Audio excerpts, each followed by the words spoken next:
This is 3 years old Adam. Okay. Okay. Do abdominal examination for him. Don't concentrate on the X-ray. Think that only this face is given for you. Okay. Okay. Okay. So I have already set the time for you, 4 minutes. Okay. Prepare yourself, make your points, then we'll start. Okay. Okay.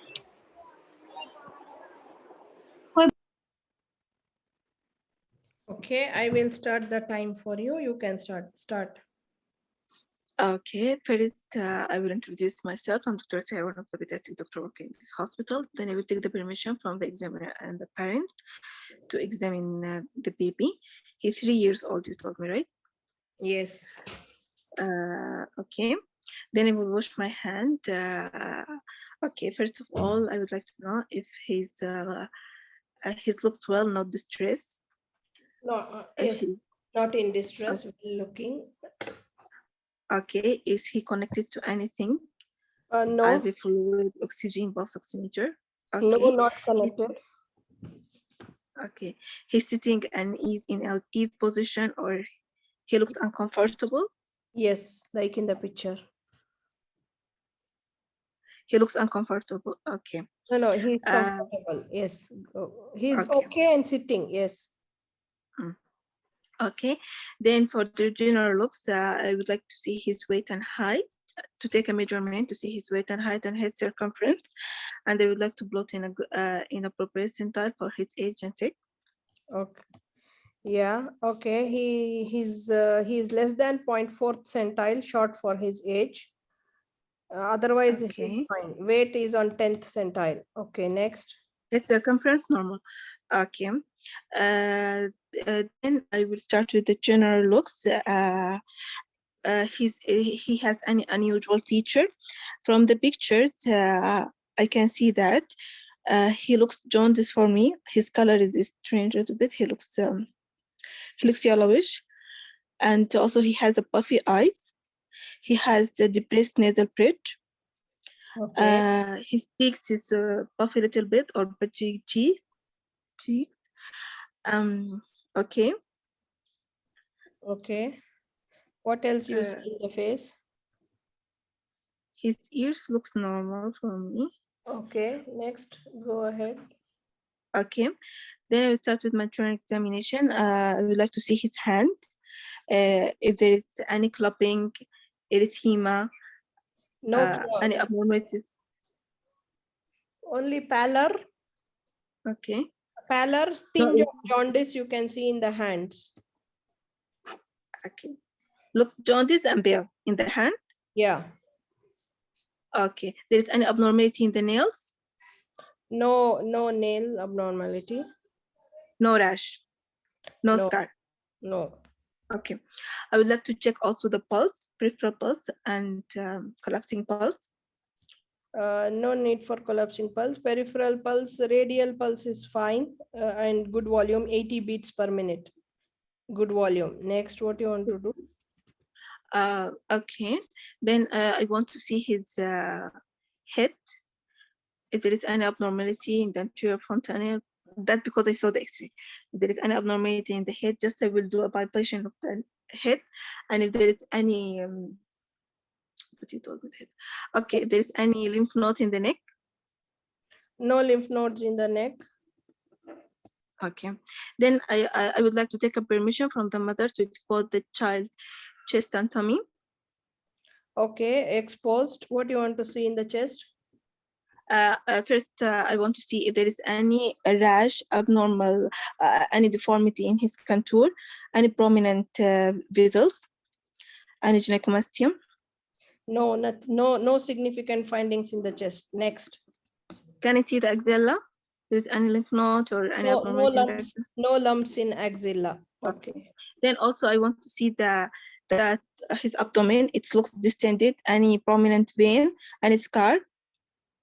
Any obvious rash? No scars. Abdomen looks slightly distended and no dilated veins. Okay. Then I would like to do a superficial palpation, and I would look to the patient face to notice if there is any pain or tenderness or if he's uncomfortable. I will start from the right iliac fossa, going anti-clockwise. There is any pain or tenderness?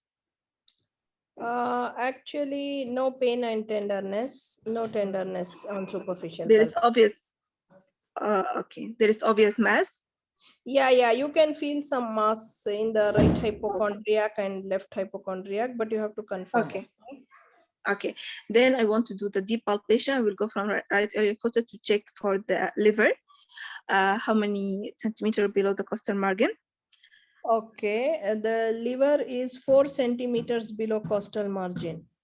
Okay, then I would like to do the liver expansion. I will do percussion, started from the second intercostal space till I will reach the dullness area, and we go on till I will reach the edge of the liver. Okay, and I will ask the patient to take deep breathe to confirm this is the edge of the liver. Okay, 10 centimeters. 10 centimeter. Okay, then also I would like to do the spleen, deep palpation for the spleen. I will go from the right iliac fossa to the left side. I can feel the edge of the spleen. Yes, the spleen is the 3 centimeters below the costal margin. So can you tell me how do you confirm that this is spleen, and also how you palpate for spleen? Okay. How do you confirm that this is Not, I cannot go above. Okay. Okay. It's not proximal palpable like the kidney. Okay. What I want to tell you is, see, you came up to spleen and your time finished, but just continue. You have to make practice yourself for being hurry. But let's continue and finish off the examination. Continue. Okay, then I would I like will to see do how much time by, extra you will take. I will keep the timer for you. Okay. okay, by direction the by direction palpation to see the any aortic, just to looking for aortic lymph node. Spleen, what you want to do? Aortic lymph node.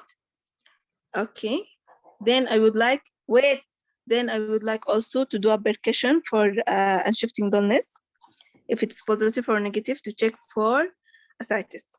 No, actually, that there is mild distension of upper abdomen due to the mass. There is no ascites and no shifting dullness. Next, what you want to do? Then I want to see the back, if there is any obvious rash or abnormality in the back. No rash, no scars, no abnormality in the back. Anything else you want to check? In order to continue my examination, I would like to check his blood pressure. Also, I would like to check a hernial orifice, and I would like to auscultate his abdomen for pulse sound and renal probing. Okay. What else? That's it. Hernial Lower. orifice per. Okay. Did you tell genital examination? No, and to check his genitalia or ask the mother about his genitalia area. Yeah, genital and per rectal and perianal. All you will tell. In this case, hernial orifice. Okay, hernial orifice you told. Okay, give me your differential diagnosis. This is 3 years old boy with jaundice and hepatosplenomegaly. Okay, so yeah, and with also unusual feature in his face.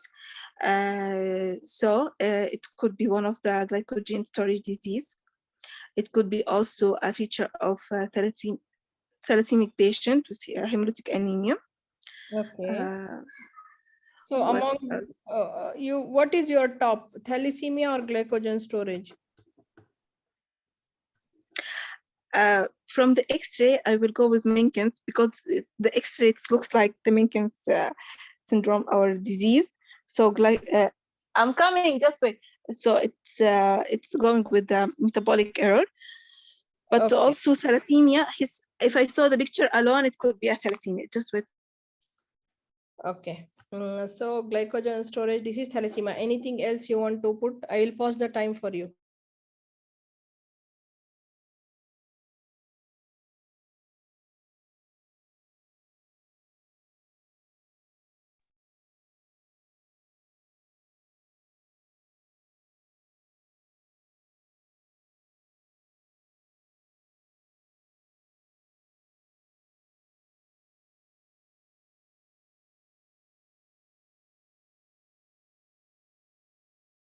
metabolic error, storage disease.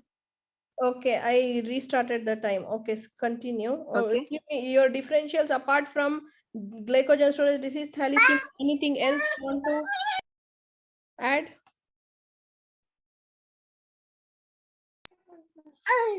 Metabolic glycogen storage disease, thalassemia from space, hemolytic anemia. I mean. Okay, other hemolytic anemias. So, okay, tell me your, if this is a case of thalassemia, tell me your investigation and management. First of all, I will do the primary investigation, like I will do CBC, and I will do liver function test, coagulability. CBC, we will go one by one. In CBC, what do you look for in thalassemia? What is the picture in thalassemia in CBC?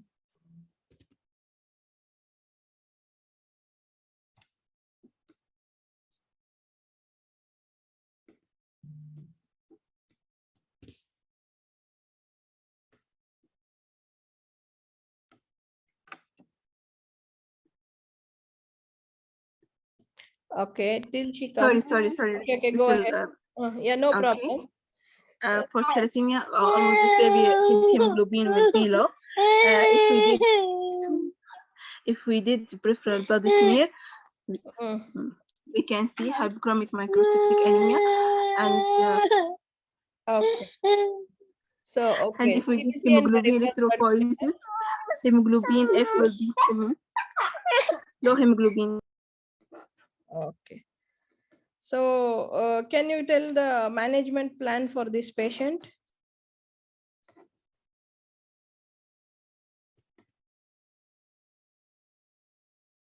Sorry, again, Dr. Noor, what you said? What's the question? Management plan. It's a multidisciplinary team. This patient have to demand for the consultant plus the hematologist, pediatric hematologist. He's to investigate this baby and to see the after hemoglobin electrophoresis and the iron level. Then almost we will put the baby in a regular blood transfusion system or admit him. Then we will look for any other complication happen to this baby, including hepatosplenomegaly. So what are the, any iron chelator, you know about the iron chelators? What are used in these patients usually? This ferritin, and it have to be given subcutaneous 4 days, 4 to 5. 5 days. 5 days, yes, per week. 5 days. Over 12 hours. Yes. Over 8 to 12 hours. Okay. Can you tell me the indications of splenectomy in these patients? If this patient, first, he has huge splenomegaly, and the risk of rupture is high. Then if this baby needs... Okay, I will tell, no problem. Just you listen. Hypersplenism, a huge spleen. Yes, if he needs blood transfusion from 180 to 240 ml per kg per year. Okay. What else? What we said? Yeah, blood transfusion. Yes. Hypersplenism, rupture. The risk of rupture is high. Okay. So before starting iron chelating therapy, what do you check for the child? Any investigation you will do? Yes, visions and hearing assessment.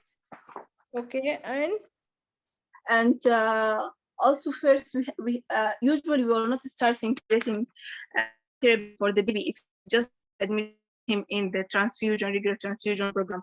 Usually we will start this after maybe after 10 to 12 transfusions. Yeah, transfusion. Usually after 10 to 12 transfusions, but you should check ferritin to know the levels of ferritin level. Yeah, and it should be more than 1000. If the ferritin level is more than 1000, is an indication to start iron chelating therapy. And also, as you said, there the side effect of desferoxamine is it will affect on the vision and hearing. So you have to check vision and hearing, then monitor it. And there are some oral drugs also, which we should know. They may ask, and also their side effects, as I know, is neutropenia, the oral chelating agents. Slowly nowadays they are starting, but I think its use is still unlicensed in children. Okay, we can go through about it. This question they can ask. Okay, thank you, Dr. Arya. We will discuss about this case just 2 seconds. I'm really sorry. I'm really sorry for this disturbance from the kids. No, it's okay. I can understand children. We cannot control them. It's okay.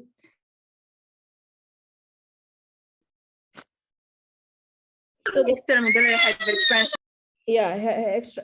Anyone can answer. No problem. This is an open discussion. Yes, extramedullary hematopoiesis. Dr. Saria said. Anyone wants to add anything? I can tell 4 causes for hepatomegaly in thalassemia. Anyone else? Plus also recurrent transfusions. Sorry, first so we said hyperexpansion. This is mainly for the liver also. For the spleen, any inclusion or infection, especially with the blood transfusion as a indication of infection. What else? Okay. They are not like the sickle cell, right? The 4 causes for hepatomegaly in thalassemia is: one is the extramedullary hematopoiesis.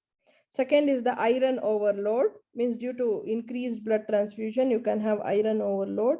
Third is the viral infections like hepatitis B and hepatitis C. Due to repeated blood transfusions, they can have some viral infections which can cause hepatomegaly. Fourth is the heart failure. What is the reason for heart failure in these patients?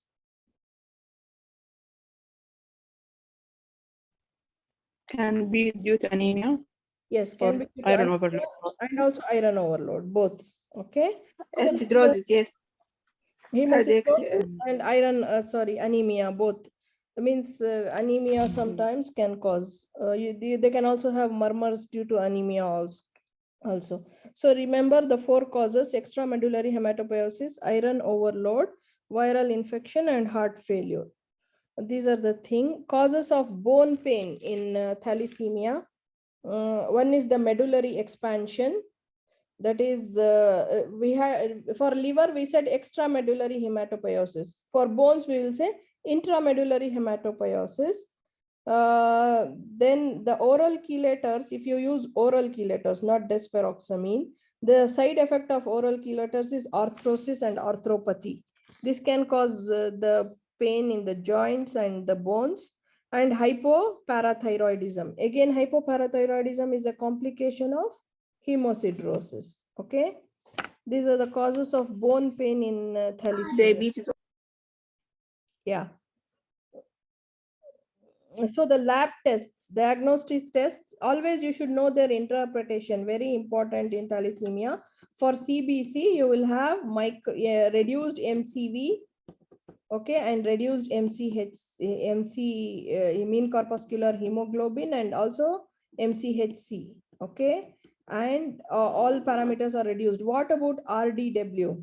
Anyone can answer. RDW is the one which will differentiate a thalassemia from iron deficiency anemia. So what is the RDW in thalassemia and what is RDW in iron deficiency anemia? In iron deficiency, anemia. it's elevated, but it's low in thalassemia.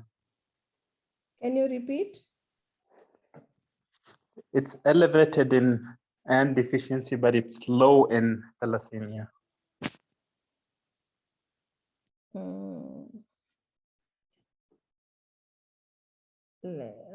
Let me check. I think it's increased in thalassemia, right? No? RDW. Hello, assalamu alaikum. RDW should be high in iron deficiency, but should be normal in thalassemia. So RDW is red cell distribution of width, right? So it's a difference between the width of red cells. So in thalassemia, we have a very low MCV because all cells are small in size. So distribution of width is normal, or it's not high. No, While not in so iron deficiency slightly. anemia, we have two different population. We have small cells and large cells, so RDW will be high. Any problem can lead to activate bone marrow, the RDW will be high. Because there will be a new because nuclear there will be red blood cell. heretic. Yes. Yeah, Yes. I agree with you. In thalassemia, it can be normal and or raised, but not raised to the extent like in iron deficiency anemia. This is what I want to tell, right?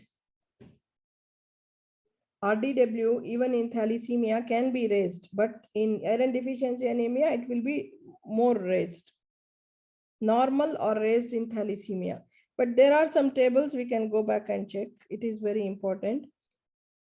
Then electrophoresis will give you the diagnosis and also genetic testing. So what they are doing usually, electrophoresis and genetic testing both are only electrophoresis.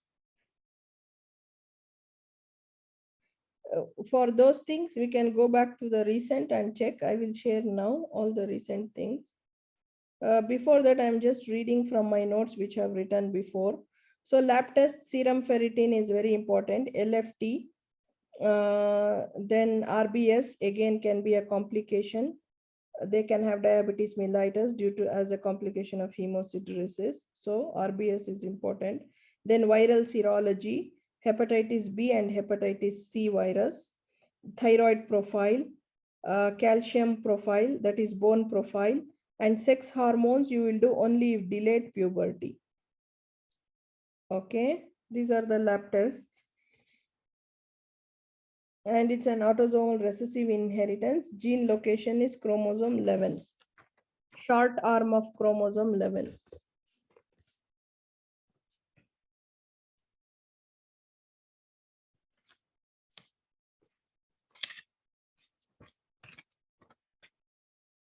Okay, before going to about the specific management of thalassemia, I want to give feedback for Dr. Saria. You have to practice for time management, okay? And you spend little more time on general. You could have done little faster there, okay? And regarding the your this what hands, you checked everything. Pallor, jaundice, palmar erythema, stigmata of liver disease was checked. Pulse was asked. BP you said later. Axilla you checked for lumps. It is okay, correct. Then in face, you just described the face, but you did not ask about eyes and mouth in the face. Okay. Always you have to comment on the face. Sorry, mouth. Anything in the mouth, any ulcers was not asked. And also the teeth were not commented. Okay. Dental hygiene, dental caries, and also in these patients, they will have this protruded teeth. Okay. This protruded teeth, slightly it's protruding here. You did not comment on that. Otherwise, neck was asked, chest was asked, abdomen was completely covered. Okay. In order to complete, as I told you, you told hernial orifice, BP, but genital examination, don't forget, and also per rectal and perianal examination.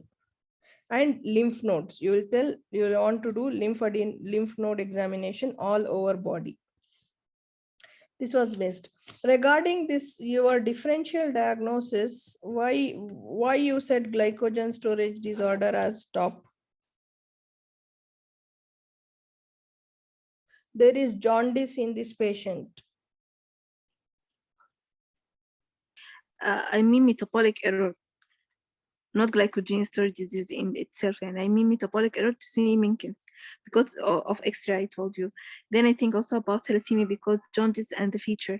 And also the feature of her could be also for glycogen, like no, but your top of differential here will come thalassemia, not glycogen storage. This is what I want to tell you.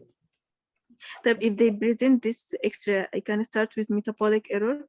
Then I will say Cooper metabolic error, Minkins Go disease. with common. See here, there are many features going with thalassemia. Like the facial Yes. features here, the hair are covered. Okay, hair is covered, so you cannot appreciate the frontal bossing.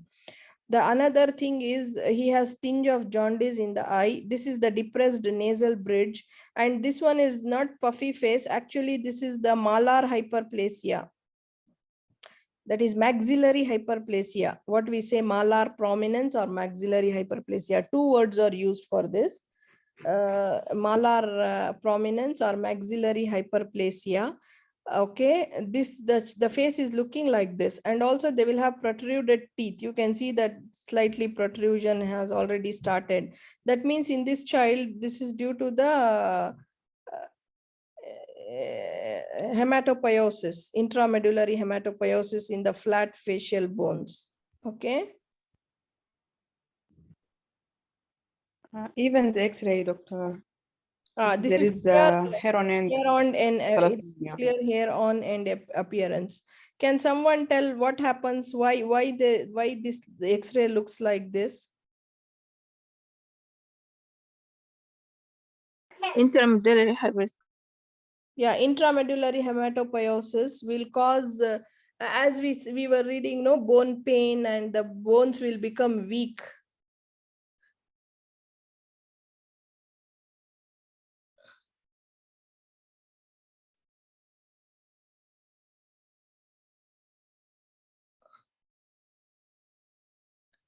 So in this case, thalassemia is your top of differential. Other, you can give any causes going with hepatosplenomegaly. Okay. Like you can keep malignancy at the last because there is no lymph nodes. This is very important point here, which is not supporting to you. And you can put other hemolytic disorders like sickle cell anemia at the same time, because he is less than 5 years, right? In sickle cell anemia, you can palpate both spleen and liver in less than 5 years. Usually autosplenectomy time is by more than 5 years, like 7 years old child, less likely you will palpate spleen. So you can keep see other hemolytic anemias like sickle cell anemia, but less likely hereditary spherocytosis, because there is also hepatomegaly. Okay, then you can put your other differentials. This is what I want to tell you here. And 1 minute, let's go to study about that.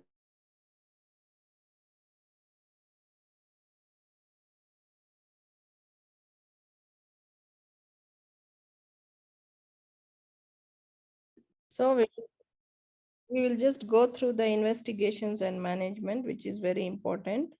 So investigations here is the blood. So always remember, what do you see? It is very important. CBC or FBC shows microcytic hypochromic anemia. Beta thalassemia carrier status is often confused with iron deficiency due to reduced MCV and MCH. In severe forms of thalassemia, the hemoglobin level ranges from 2 to 8 grams per deciliter.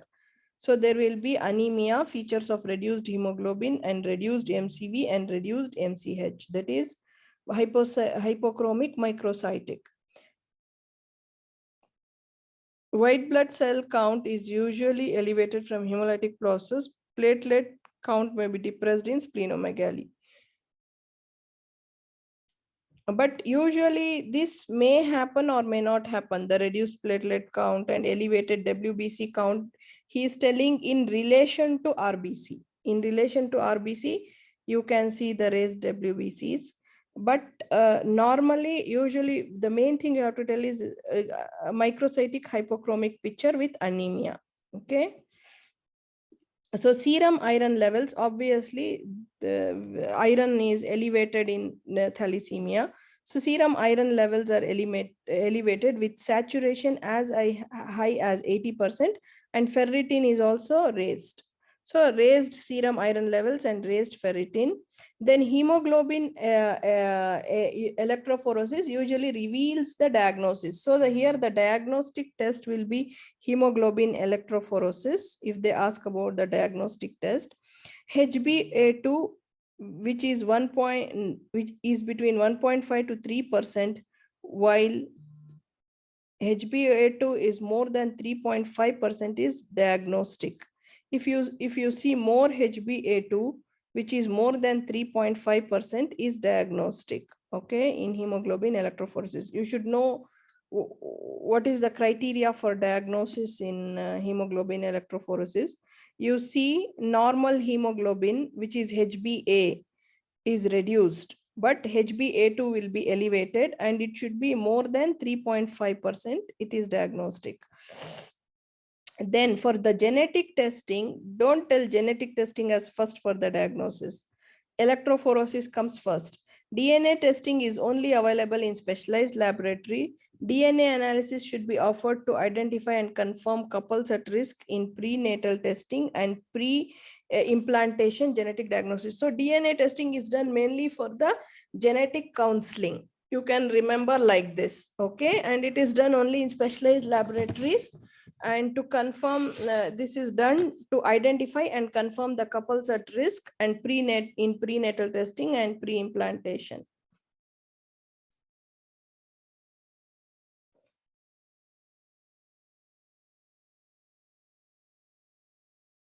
So these are the important tests.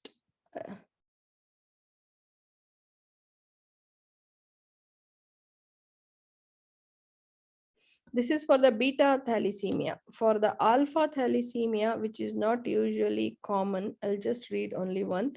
Establishing the diagnosis of alpha thalassemia trait requires measuring either alpha beta chain synthesis ratio or performing genetic tests. You have to do alpha beta chain synthesis ratio or perform the genetic test of alpha globin cluster, PCR assays.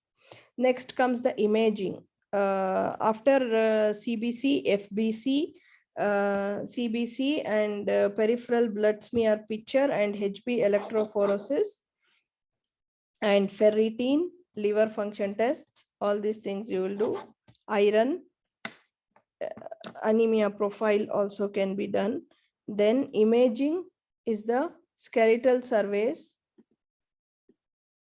Skeletal surveys shows classic changes to the bones, but only in patients who are not regularly transfused. In patients who are not regularly transfused, you can see this. They result from expansion of marrow spaces and usually disappear when marrow activity is reduced by regular transfusion. So if you're giving a child on regular transfusion and iron chelation therapy, he can be a controlled child. Means, well, you cannot see the significant signs in those children. They can present almost normal to you or with very few signs. So what happens when you give blood transfusion, the marrow expansion will be reduced. Okay. So why you see these skeletal pictures is they result from expansion of marrow spaces and usually disappear when marrow activity is reduced by regular transfusion. Plain X-ray cell shows classic hair on end appearance. The picture what was there was hair on end appearance. The maxilla may overgrow with overbite. Prominence of upper incisors. This is how you will describe the face of the thalassaemic faces. Okay, so for maxilla is overgrown, you can say maxillary hyperplasia and prominence of the upper incisors and suppression of orbit. So you will have also depressed nasal bridge. Okay, so what are this maxilla may overgrow, prominence of the upper incisors, suppression of the orbit. They produce characteristic faces called thalassemia major. Next, what else? Ribs, long bones, flat bones. They can be deformity of the bones also, of the ribs, long bones and flat bones. Chest X-ray may show enlarged heart and cardiac failure as well. This is again due to two reasons, maybe due to anemia and also due to hemosiderosis. CT and MRI scan can be used to evaluate amount of iron in the liver in patients on chelation therapy. I don't know how they evaluate, but they are telling CT and MRI scan can be used to evaluate amount of iron in liver patients in chelation therapy. Other tests which you can consider is the ECG, used to monitor cardiac functions, because they can also have arrhythmias. Okay, I read somewhere they can also have arrhythmias. So ECG and echocardiogram are used to monitor cardiac function. HLA typing is required when bone marrow transplant. If you are considering bone marrow transplant, to give definitive management to the child, HLA testing is required. Next is eye examination. Hearing test and renal function tests are required in monitoring desferoxin therapy. As we read before, the desferoxin will have effect on the vision and hearing. So you will do what? Eye examination, hearing tests, and also renal function tests. Next is the bone marrow aspiration is sometimes needed at diagnosis to exclude other conditions that may mimic thalassemia major presentation. Suppose by electrophoresis, if you are sure, you will not go for any other test. Genetic testing is done only for the sake of genetic counseling. Next, bone marrow aspiration, he is telling you will consider is only sometimes needed to exclude other conditions. Next is liver biopsy is used to assess iron deposition and the degree of hemochromatosis. For degree of hemochromatosis, he told also here CT and MRI scan can also be used, or liver biopsy. Okay. Measurement of excretion of iron in urine after a challenge test of desferoxamine evaluates the need for chelation therapy.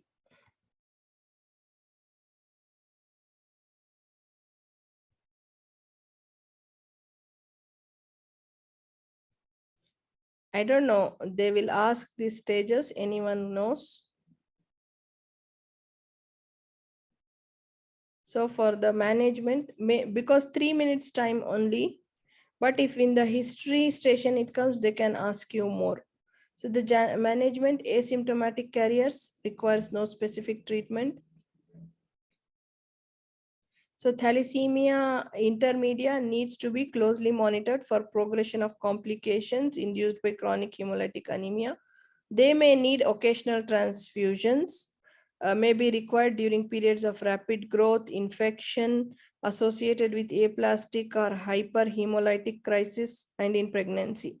So anytime there are durings of rapid period growth, like maybe during the pubertal time, or any infection associated with aplastic anemia, like parvovirus infection or anything, you can use occasional blood transfusion. So the indication for regular transfusions is growth impairment and skeletal deformities if you see in cases of thalassemia intermedia. Otherwise, it's not needed.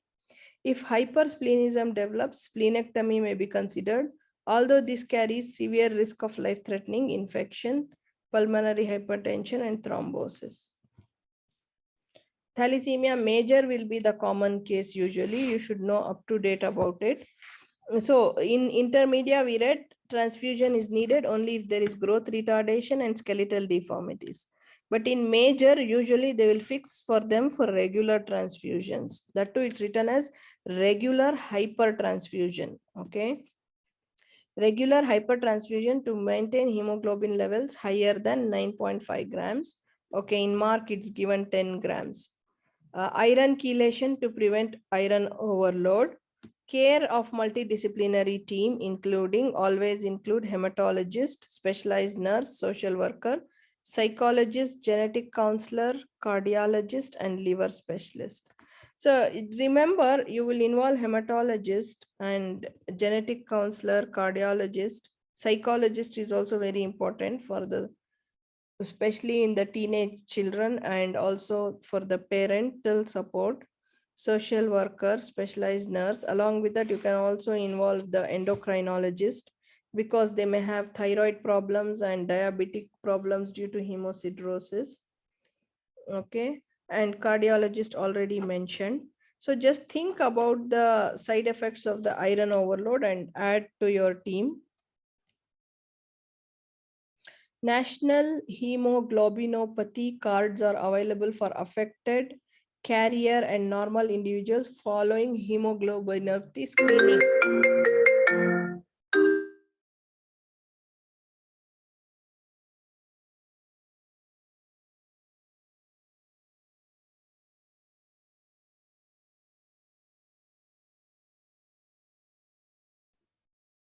It is considered good practice to issue hemoglobinopathy cards to those with major hemoglobinopathy and also to carriers where a definitive diagnosis can be made. So this is something new you should know. They can have cards with them kept always, whether they are normal, carrier or affected. Okay. So he is telling good practice to issue hemoglobinopathy cards to those who have major hemoglobinopathy. They can also issue, but I don't know whether they are issuing and they are keeping. This we have to ask for someone from UK. So non-medical management also you should know, but just 1 minute.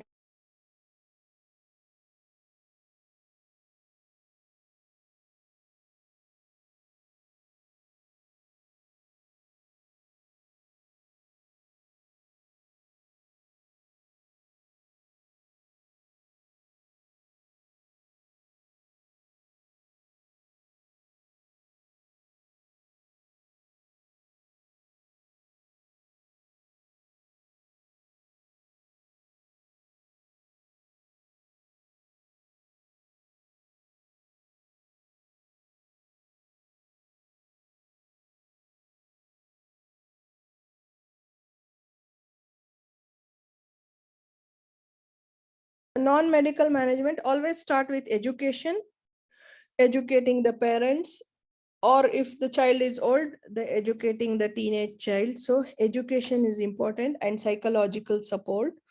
All families should be offered genetic counseling. This is very important.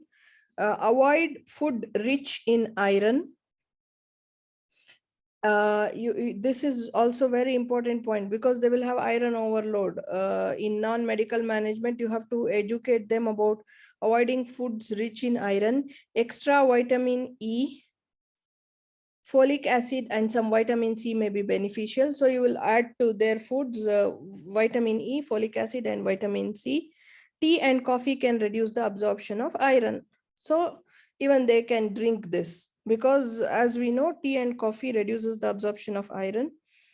And who will tell me about vitamin C? How vitamin C will help the extra vitamin C?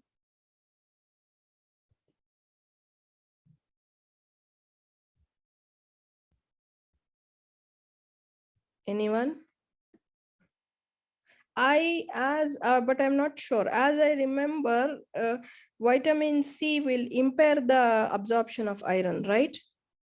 When you're taking iron along with the vitamin C. Actually, vitamin C enhance the absorption of iron, and tea and coffee reduce the absorption of iron.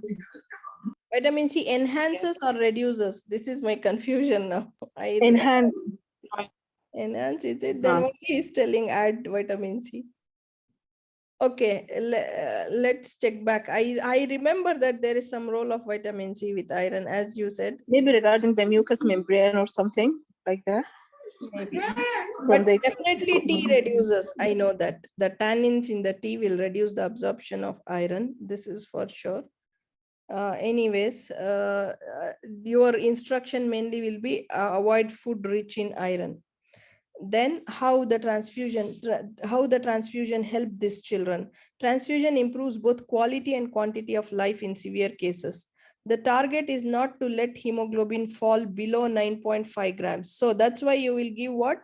You have to use this word when you are telling the management.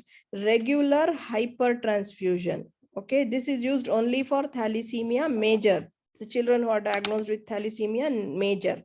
Why? Because this will improve the quality and quantity of life, and your target is to maintain hemoglobin always above 9.5 grams. Transfused blood should be leukocyte poor because they will have no problem with the leukocytes, right? So it should be mainly packed RBCs. This is especially important if bone marrow transplant may be considered at a future stage. If you are considering about the bone marrow transplant, before that you have to control all this intravascular hematopoiesis. It can be controlled only by giving regular hypertransfusion and maintaining the hemoglobin above 9.5 grams. Splenectomy may be indicated if hypersplenism causes marked increase in transfusion requirements. but should be delayed as long as possible because of potentially life-threatening infections, pulmonary hypertension, and thrombotic complications. Always remember, this is same thing is repeated, life-threatening infections. And I don't know about the pulmonary hypertension and thromboembolic complications. Oh. Okay, so he told this again before also. As we discussed, indication for splenectomy will be a question in the exam. One is the hypersplenism, making it requiring too much of blood transfusion, and some books have mentioned, as we told before, more than 240 ml per kg per year is the requirement to go for splenectomy. This is mentioned in some books. I am not sure from where they took. Another thing is the spleen is so big, massive splenomegaly, causing discomfort to the child. Definitely that massive splenomegaly will also have hypersplenism. So both together. The only cure for the disease is stem cell transplantation, which has better outcomes when offered at younger ages. Gene therapy is future prospect for treatment. So mainly just for headings, if we tell the headings in the exam is more than enough. Okay, headings: educating the parents and the child, psychological support, educating to avoid iron-rich foods, genetic counseling, regular hypertransfusion in thalassemia major will improve the quality and quantity of life. Target is to maintain more than 9.5 grams. Splenectomy is indicated in hypersplenism, leading to requirement of frequent and increased transfusion requirements, usually more than 240 ml per kg per year. And only cure for the disease is the stem cell transplantation, that is bone marrow transplantation. But before bone marrow transplantation, you have to remember this: you will give the regular transfusions and maintain the marrow well. Okay. And that's why he told the target is not to let hemoglobin fall below 9.5 grams, and transfused blood should be leukocyte poor. This is especially important if bone marrow transplant may be considered. It has other name, this blood without white blood cell, right? I think packed RBCs, right? Only packed RBCs. No. Leukocyte depleted blood, you mean? Yeah, leukocyte depleted. Thank you. But in packed RBCs also, mainly it will be RBCs. Maybe other cell lines will be very few.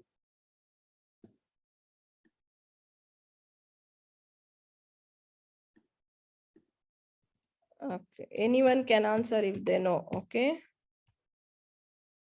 The very important point here: do not treat anemia with iron unless iron deficiency has been substantiated. So you have to always rule out thalassemia to be sure. Suppose in the patients who are like Mediterranean region, African, where thalassemia is common, always rule out thalassemia. Just don't consider it as iron and start treating with iron. Desferoxamine is given parenterally to avoid iron excretion, to aid iron excretion. The dose, means of delivery vary according to the needs of the patient. So we know that, we read from the mark, it is given usually a subcutaneous route, 5 days a week over 8 to 12 hours. I don't know the doses. Next is the oral chelating agents have been developed and are now in use. This you should remember at least 1 or 2 names of the oral chelating agents: Defiracirox and Defiriprone. Okay, these are the oral chelating agents. They have been developed and are now in use. I remembered their side effects. Their side effects is, one is the neutropenia and arthropathy. Okay, so just remember their names: Defiracirox and Defiriprone. Then there is also a role of hydroxyurea in thalassemia patients. You should know this. Okay, as we know, hydroxyurea increases HbF. The more HbF is beneficial in these patients. So hydroxyurea may increase the expression of gamma chains and remove the excess alpha chains, which could potentially correct ineffective erythropoiesis. So how hydroxyurea helps in these patients? Later I will draw and tell you. So hydroxyurea, what does it do? Gamma chains will increase, so HbF will be formed. It will remove excessive alpha chains, which could potentially correct ineffective erythropoiesis. So folic acid and vitamin E deficiency may require treatment. Management during pregnancy and preconception is not needed for us. Complications. This is very important topic. Iron overload, one of the major cause of morbidity. Iron overload can occur even without transfusions, as absorption is increased, and this increases regular transfusions. So even though any thalassemia patient can have iron overload even without transfusions, okay, due to hemolysis. Excess iron is deposited in body organs, especially pancreas, liver, pituitary, heart, causing fibrosis and eventual organ failure. Bleeding tendency and susceptibility to infection is also related to iron overload. So as we know, pancreas, they can develop diabetes mellitus. Liver, they can go into liver cirrhosis and chronic liver failure. Pituitary can cause hypopituitarism. In the heart, they can have heart failure, arrhythmias. Okay, so what he's telling, fibrosis, the hemosiderosis will cause fibrosis and eventual organ failure. Next, endocrine dysfunction secondary to iron overload is common in multiply transfused patient, manifesting as what we said here, pituitary is, there is deposition. So you will have what? Hypogonadotropic hypogonadism, because gonadotropins are reduced, there will be deposition and then there can be fibrosis. That's why hypogonadotropic hypogonadism, this can lead to short stature, and they can also have acquired hypothyroidism, hypoparathyroidism, and diabetes. So many endocrine dysfunctions they can have. So in your team, don't forget endocrinologist. And if they ask why, this is the reason. If they have any endocrine complications due to hemosiderosis, like go from head to toe so that you will not forget. In pituitary, hypogonadotropic hypogonadism, and this in itself can cause delayed puberty, short stature. Then in the neck, acquired hypothyroidism and parathyroidism both. Then in the abdomen, affecting the pancreas and diabetes mellitus. This is something complicated which is not needed. I think finished. That's it.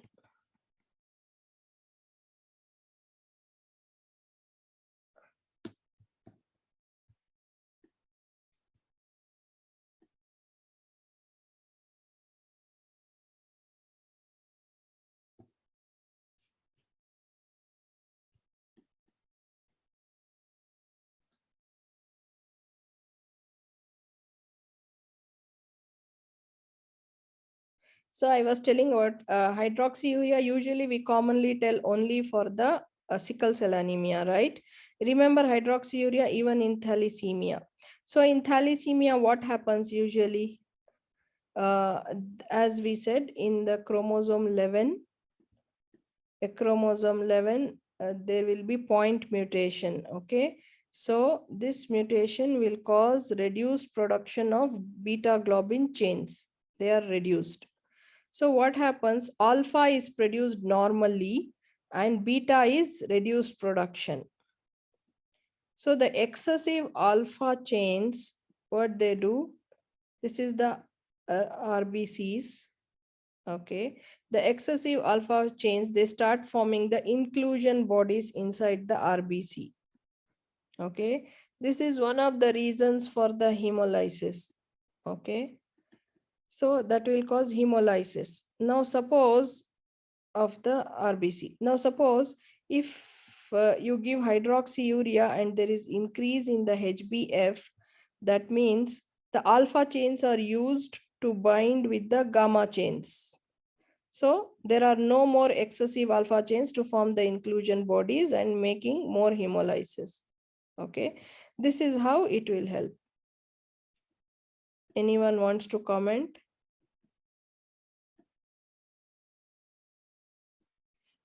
In sickle cell anemia, what happens? The sickling is due to the, again, defective, I think in the beta globin, valine is replaced in place of glutamine.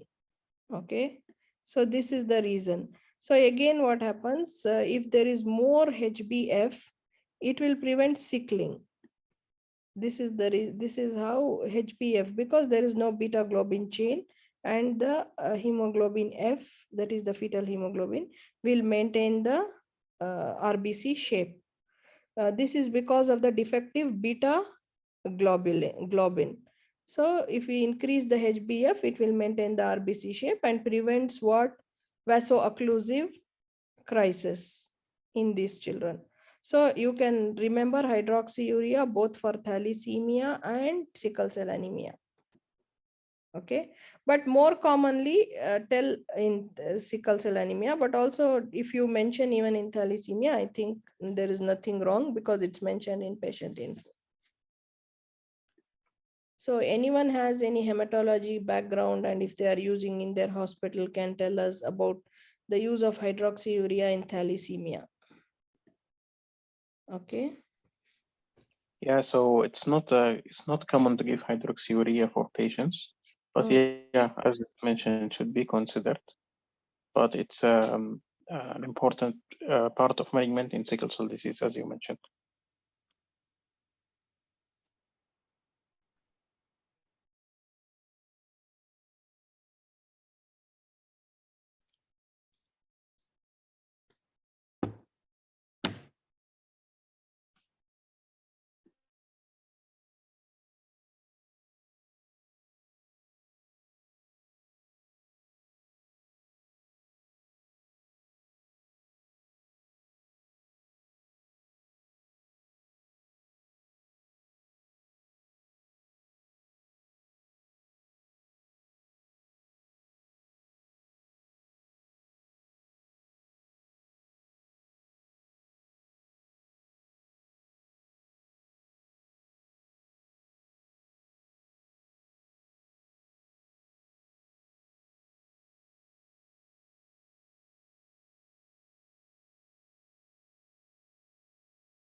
So here you can see,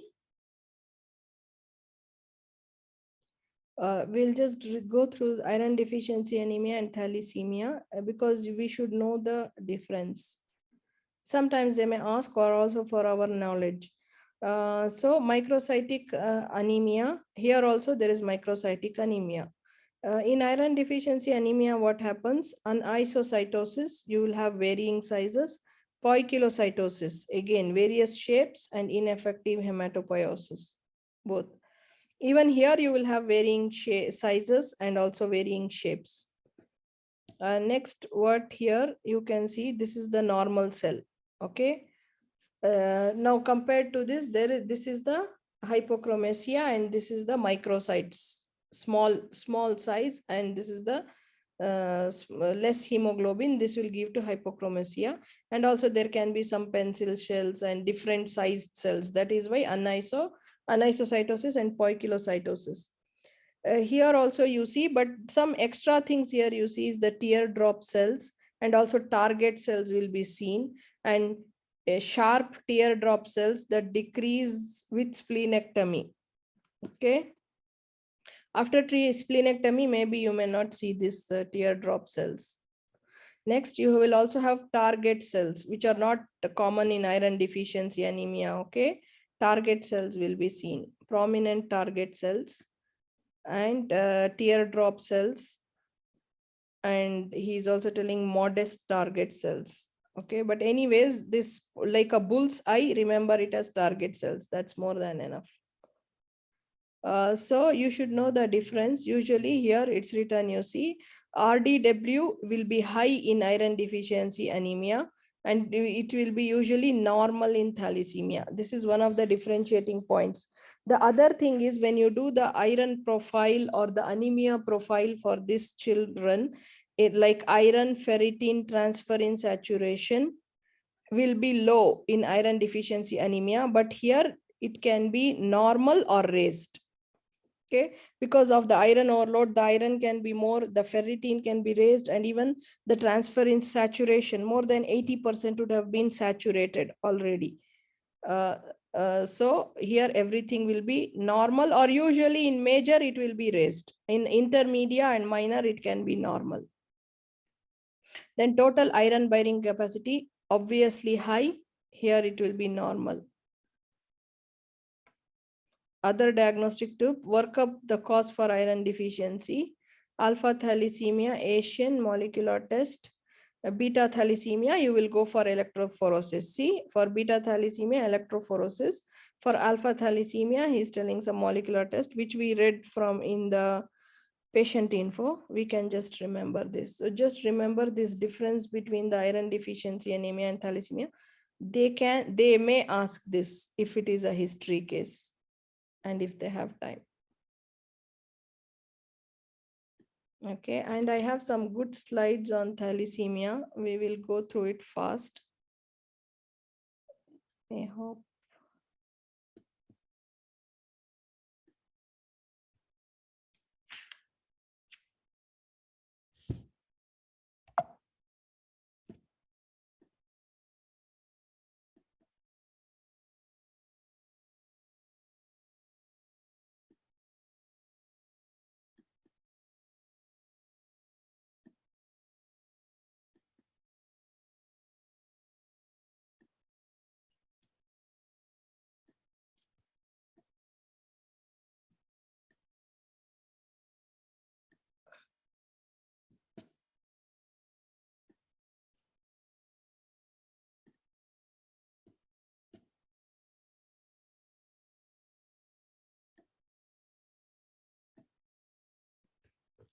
See, what I want to tell you is any disorder, to tell the management, if you know the basic about it, most of the time we will be able to remember the management very well.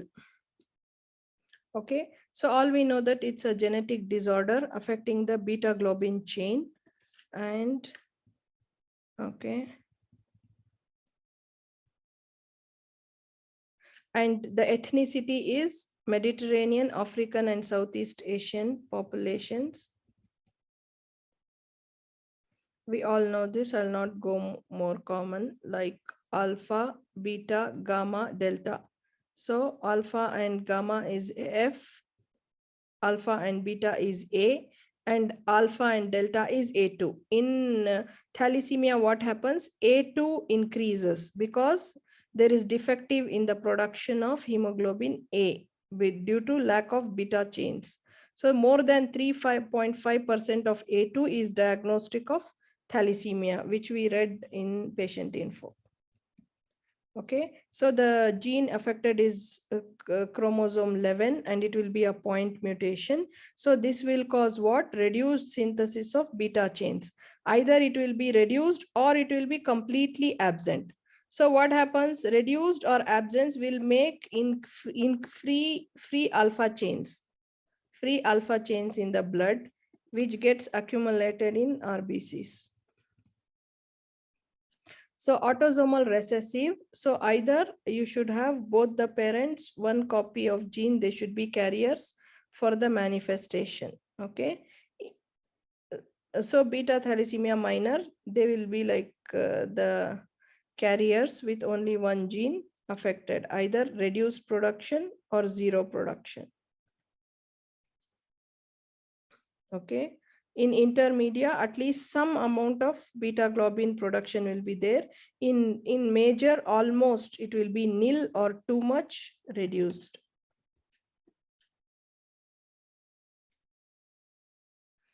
So what will happen due to, as I was explaining you, due to reduced beta globin chains, the excessive alpha chains, you see, these are the alpha chains, they get accumulated in the RBCs. These are called inclusion bodies. Okay, this will cause lysis. This will cause the membrane to become distorted and lysis. Okay, hemolysis. So this hemolysis will cause what? It can be intravascular hemolysis and also extravascular hemolysis in the spleen. Intravascular means inside the blood vessels, extravascular means in the spleen.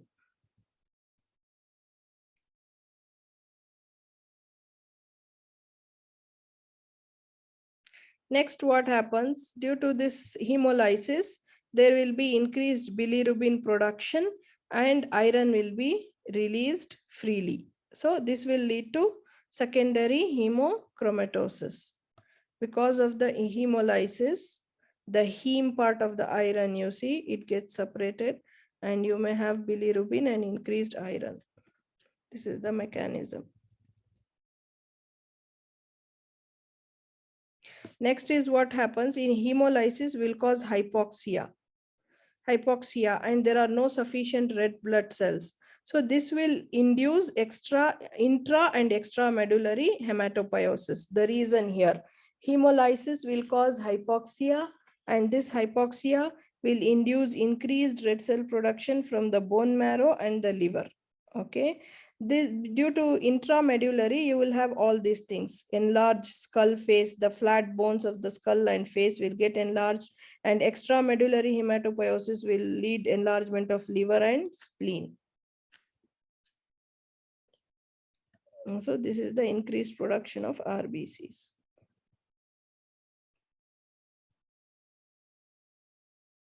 So symptoms, what happens? Beta thalassemia major, usually it starts after 3 to 6 months of life. Okay, and there can be increased HbF in these patients because the excessive alpha chains will be used by the HbF. So because of this, after 6 months to 6 months, they can start presentation. There will be growth retardation and also hepatosplenomegaly, jaundice.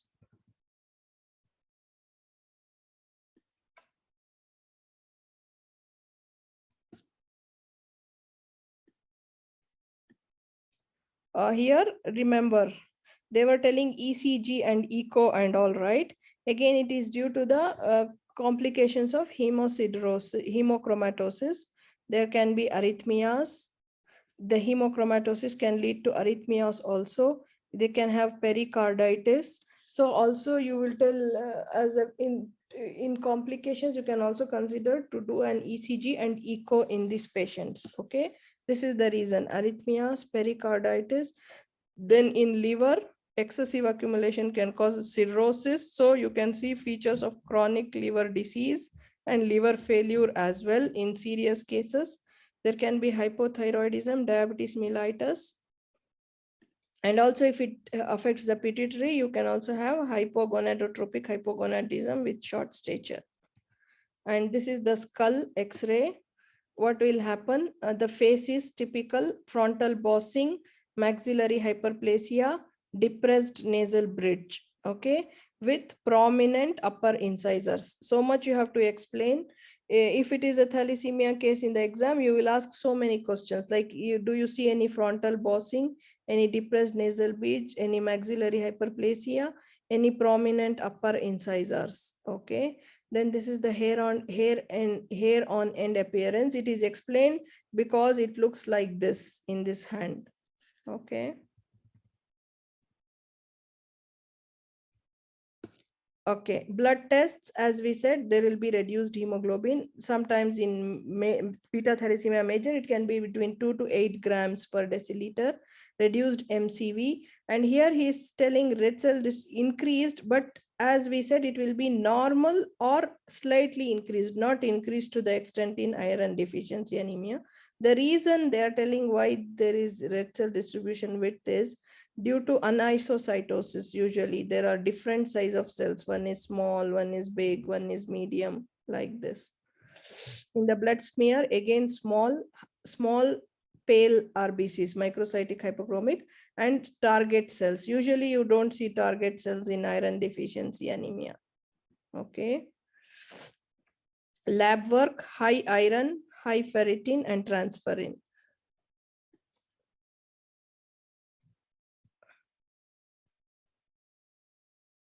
Diagnosis, as we were telling, HB electrophoresis. We should know how this HB electrophoresis.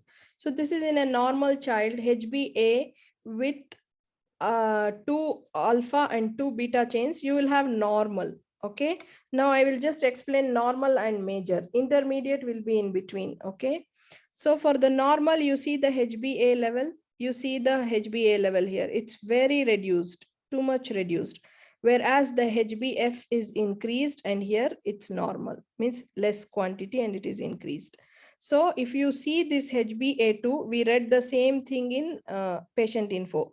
If you see HbA2 more than 3.5%, it is usually diagnostic of thalassemia. Okay, I think in major you will have more, because you see in major HbA2 will be more. Okay, or even though if it is same, you will have HbF more in major, because the quantity of HbA will be very less in major.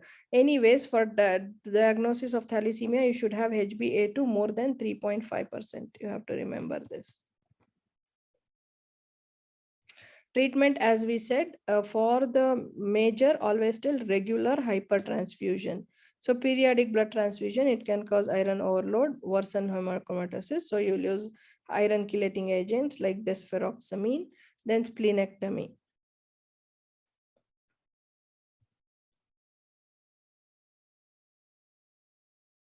That's it. It's as a recap. This is the recap slide. Autosomal recessive, mutation on chromosome 11, beta globin chain synthesis is reduced or absent. It can be reduced or absent. Absent is most problematic. Okay, like here in minor, only one chromosome is mutated. In intermedia, both, but they will have some amount of beta chain production. In major, very less or no beta chain production. You can use the word absent. It's almost nil. So this is the, but you will not use this word in the exam, chipmunk faces. You will just describe the unusual features. Then X-ray, hair on end appearance in the skull. This is the hepatosplenomegaly for extramedullary hematopoiesis, increased heme in blood. So increased iron, increased ferritin, and increased transferrin saturation. Due to hemolysis, you will have bilirubin. And due to iron ore, you will have hemochromatosis. That's all. This is our child. He has thalassemic faces, maxillary hyperplasia. You can use flat nasal bridge or depressed nasal bridge. Anything, any one word you use, and frontal bossing. Okay, and prominent upper incisors.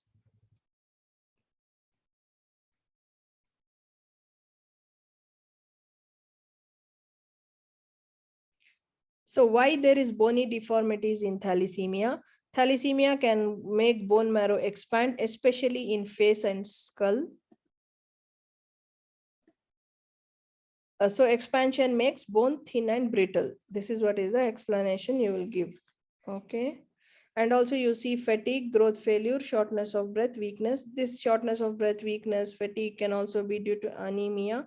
At the same time, they are more prone for fractures. Again, due to the same reason, bone marrow will expand and they will have thin, brittle bones.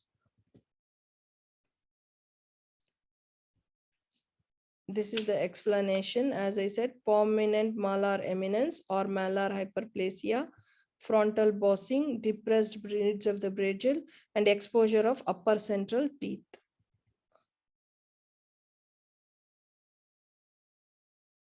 That's it. These are some of the things I collected about thalassemia, just to remember the things. Maybe if we see the pictures, we will remember it better. So, any comments before we end the meeting? I hope the meeting was beneficial for you all.